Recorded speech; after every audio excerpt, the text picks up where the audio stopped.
Hey everybody, it seems like ages ago now, but it was 2020 when the world was introduced to the scourge upon the land that was SoCal Karen. Normally these outrageous kinds of people, borderline South Park cartoon characters, appear in a viral video that picks up steam on the internet, but in this case, the woman was actually caught in two separate videos on the internet by two entirely different people who didn't know one another. Not only that, but both of these videos were taken on, get this, the same day. Her behavior was so outrageous that it compelled two total strangers who had never met one another at all to separately record her insane outbursts during the same 24-hour period, and in both cases, the footage went viral on Twitter. Many of you will probably remember, but the first viral video of SoCal Karen took place at the Charles H. Wilson Park in Torrance, California, and it featured a woman in a very silly outfit pushing her way through a stairwell on which the woman recording had been doing some cardio, before doubling back when she hears the exerciser make a comment about her under her breath. I think she says, like, "Oh, Jesus," when she blows past her or something like that, to start browbeating, insulting, and berating this woman all on camera. She said some really nasty things to this woman, including things which are, as I'm sure everyone will agree, very blatantly bigoted, but here's a refresher.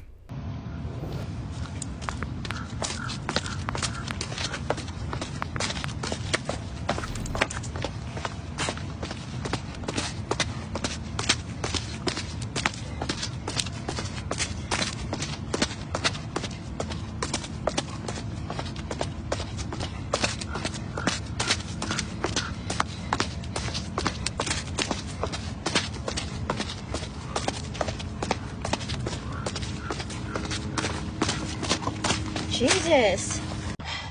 You'll notice here that we can see SoCal Karen walk up the same stairwell that she then descends just a moment later to bump this woman out of her way. Why would you do that? Hey, listen to me. We don't play games here anymore, okay? The next time you ever talk to me like that, you're gonna get your ass kicked by my family. They're gonna you up. What did I do? Right. They're gonna you Why? up. What did I do? Because you are an asshole. Look at the whole stairs to But yourself. you had these Why stairs don't and you that go somewhere stairs. else where you can go to a gym? This is not just for you. Oh, you Get need the out of this world. Get the out of this state. Go back to whatever country you belong in. Okay, Ray. Bitch, this is not your place. This is not your home. We do not want you here. You put that on Facebook. I hope you do, because every person will beat the crap out of you from here on out. Don't you ever say, "Oh, Jesus," to me when I want to use the stairs, you little bitch. There's other stairs. You are a sick, ignorant teenager. Oh, thank you. What, middle-aged woman? Who wears black in California sun? Who the wears black?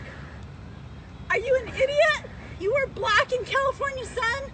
Ma'am, it's SoCal. It's like 72 degrees outside. I think she's gonna make it. Seriously?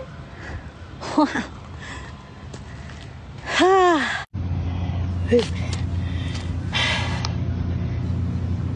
you do everybody a favor and get a life? Try getting a job. I have a job.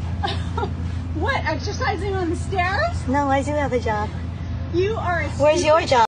bitch. Okay. Calling Jesus to help you? You can be on the stairs, you little bitch. Everybody uses the stairs, you little bitch. That's all you are, is a bitch. The woman's friend Rachel later posted the video to Twitter, where it caught fire as people expressed their disgust with the way that SoCal Karen had spoken to this random stranger. This would be a bad enough way to talk to someone you do know, let alone a random person you had never met before. Astoundingly enough, an entirely separate Twitter account called Brendan McNerney, or named Brendan McNerney, posted another video of the same woman sent to him by a friend who also lived in Torrance, and he and his family had experienced an encounter very much like what the first victim of SoCal Karen's rage and ire had experienced. There's a ton more stuff I want to get to in this story, but here's some of the lunacy that him and his family had to endure. Did you just make a racist comment? You know what? I am not a racist person. You just made a You know racist what? comment. You need to go home. I am from here. Look at, go home. I am here from here. Go home. I don't care about your Facebook or your video. Oh, okay. You're Do you making know a how racist many comment people right can't now? stand you being here? Great. You play games. We don't play games. Oh, what kind of game are you playing? I play games where you get. Oh, okay. Well, great. Let me take your card. Let me put your number plate too. You get away Great. from me. So this lady I'm calling the police just on made you. a racist comment. I can't believe this. This woman was operating a motor vehicle. I've never felt so unsafe about driving in my life. You are going to go to real jail now. Well, great. You are. Understand me, kind of man? I think you're going. Understand me, kind of man? You'll all recall just a moment ago where she told us she wasn't a racist person before going on this totally racist tirade. You understand me, kind of man? Respect. Respect. Respect people. Respect. Lady. I can't understand your language. Respect, man. lady. Respect? Then you move your car. This is my Get country. in, respect, lady. This is my Did you country, finish and college? This is from my government. Did you finish Go college? Home. Did you finish Put college? that on your Facebook. Did you? You know what? Did you? You are nothing. What did you say? You're nothing. I said, Exactly. what? You're nothing right there. What? Lady, get educated and respect.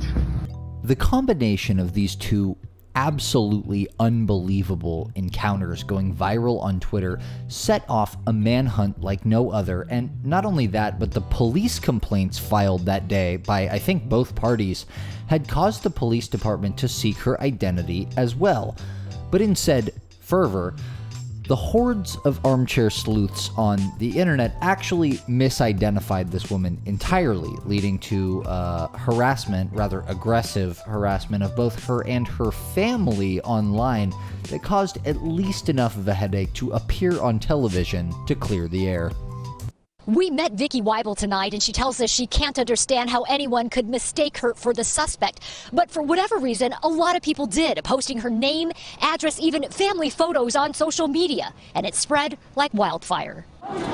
Considering what she's been through, you can't blame Vicki Weibel for not wanting to show her face. She's speaking only to NBC4 to set the record straight. I want people to know that I have nothing to do with the video, and I'm nothing like that woman. You need to go home. This is Weibel, a longtime South Bay mom who works in commercial real estate.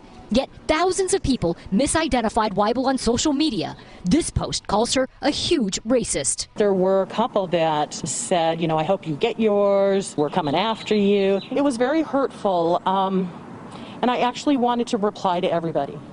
And I wanted to pick up the phone and call everyone and say, it's not me, I know how you feel.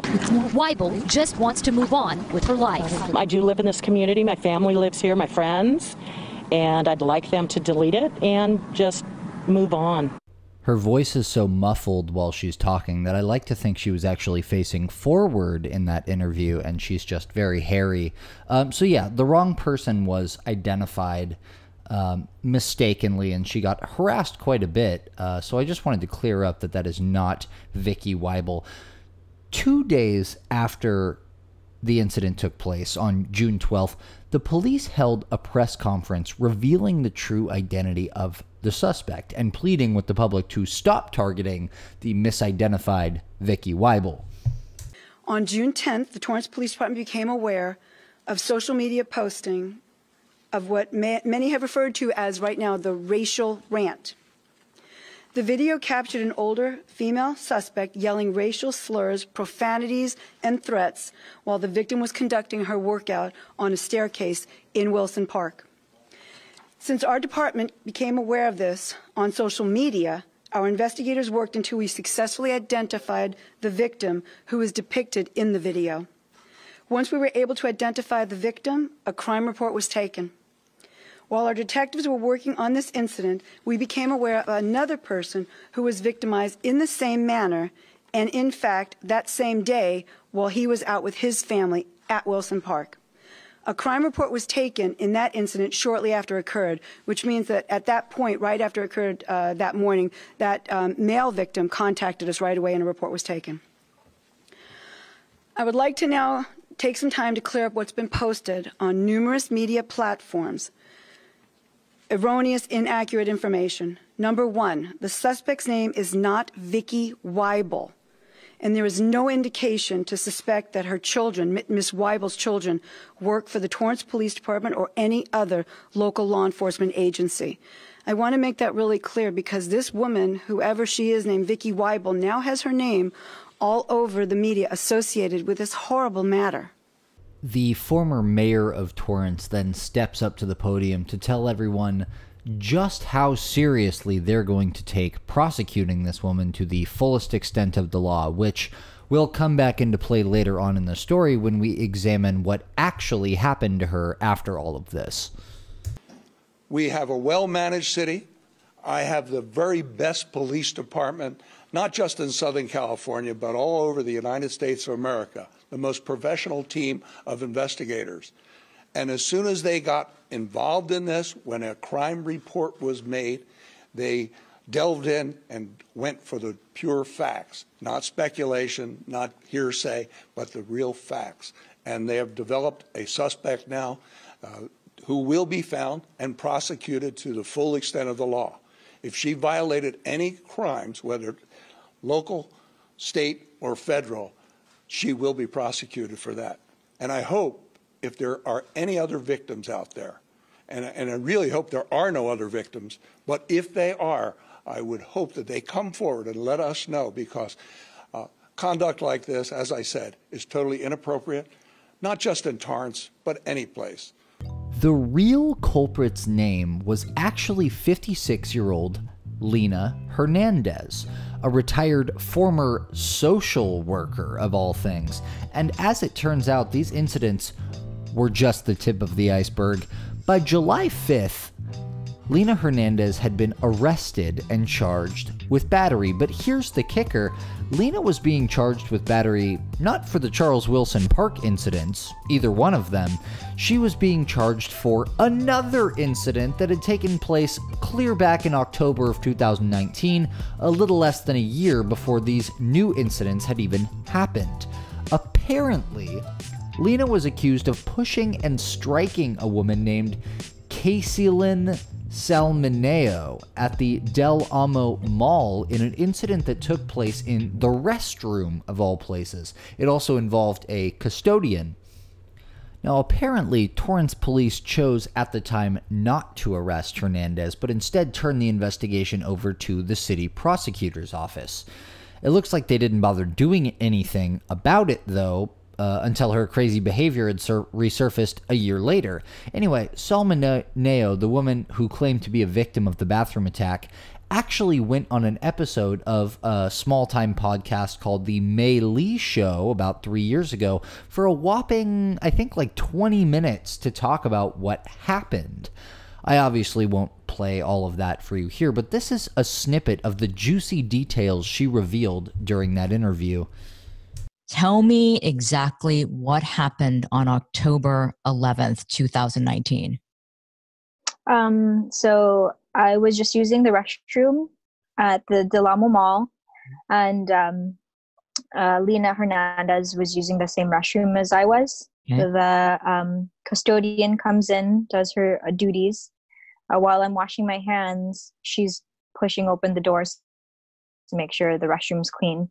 Unfortunately, Lena's door was unlocked, so it wasn't properly locked. And then the custodian opens the door to Lena Hernandez, and that's when she starts yelling at the custodian, like, "You should get fired, B, what the F are you doing?" And then the custodian continues to apologize. And then Lena just keeps on yelling at her the same thing over and over again. And then I look at the custodian because she's obviously verbally harassing this woman and she can't do anything about it.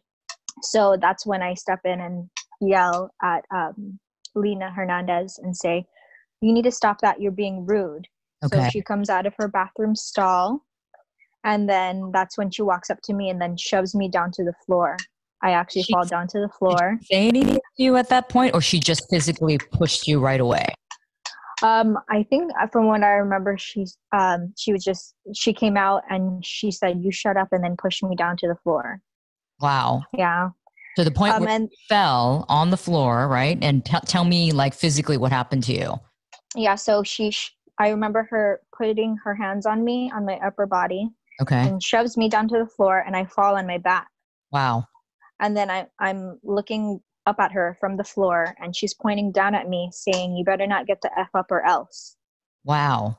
So I tell the custodian, "Call security." And then as I'm getting up, I say, "What the heck did you do that for?" to Lena. And that's when she grabs my hair, pushes my head down, and then starts punching me in the back of the head multiple times. Oh my God. Yeah. And then so at that time, I'm just like saying, "Get off me, get off me." So I'm obviously being loud at that point, but no one can see people can hear what's going on outside, but they can't see what's going on inside. Yeah. And we're kind of like near the entrance of the restrooms at the mall. So someone thankfully walks into the restroom where my husband is outside waiting, and he sees that. So that's when he runs in and pushes Lena Hernandez off of me. So on July 2nd, the city attorney charged Hernandez with battery over the incident involving Salmoneo, the woman we were just listening to. However, she was not charged for her rants against these other two, citing there was insufficient evidence to bring charges. Then, on July 3rd at about 1 p.m., she was arrested through a warrant for that battery charge. And then, get this, at 4 p.m. that same Friday, she was released with $1 bail. It wasn't until October of that same year that Lena Hernandez had to face a judge. But don't worry, according to the podcaster that we were just listening to who interviewed one of our victims here, she apparently didn't show up to her first mandated court appearance and instead showed up much later at a totally random and weird time. But they did eventually get her in front of the judge. A Long Beach woman who was caught on camera spewing anti-Asian rants has reached a plea deal in an assault case. Lena Hernandez facing a judge today after skipping out of court yesterday. She was arrested on a bench warrant today. She pleaded no contest. Last October, she verbally assaulted a woman at the Del Amo Fashion Center in Torrance. The judge sentenced her to 45 days in jail and a year of anger management. Her three victims, who had all actually found each other through this series of incidents and the virality that it caused, had some choice words about this sentencing. What she did was violent. It was a violent attack to me. So it should have been the maximum amount of 6 months. And what kind of message does it send to other perpetrators, other people, other violent racists out there, that you can just assault someone, you can push them to the ground, and only walk away with a 45-day sentence? Recall, too, that according to this woman's testimony to the podcaster that we watched earlier, pushing her to the ground was the least of it. She then grabbed her hair and started punching her in the head from behind, and she got a 45-day sentence and a year of anger management for that. Now, you may be thinking, wow, 3 incidents in 1 year, a blatant attack on a woman in the bathroom, and she got a 45-day sentence. That's a little crazy, and it would still be crazy if those 3 were her only recent charges. But according to information corroborated by 2 small publications, I can't 100% say that this is true, but 2 separate publications reported this independently. These were actually not the only recent incidents in Lena's rap sheet. Apparently, in April of that very same year, so 3 months preceding these incidents, Lena had been convicted and served 5 days in jail for another battery. And wait, there's more, because Hernandez was also named in a misdemeanor hit and run in February of that same year, only 2 months before her first battery charge and stint behind bars. In conclusion, this woman is an absolute menace to society and for some reason has managed to get away with all this nonsense relatively scot-free. I mean, sure, 45 days in jail isn't fun, yet there are people serving months or years for what, frankly, I would consider less egregious behavior than this. And the pattern of lawbreaking in such a short time span seems to have gone completely ignored. Was it because it was 2020 and criminal sentencing was just weird that year because of the pandemic? I keep coming back to the mayor at the press conference who confidently declared to a room full of reporters and all kinds of people that they would be punishing Lena to the full extent of the law. So what do you guys think? Did Lena get the punishment she deserved? Was she let off too light? Or was 45 days in jail too harsh? Please leave us your thoughts, feelings, and concerns in the comments below and your recommendations for other videos to cover, and I will see you later.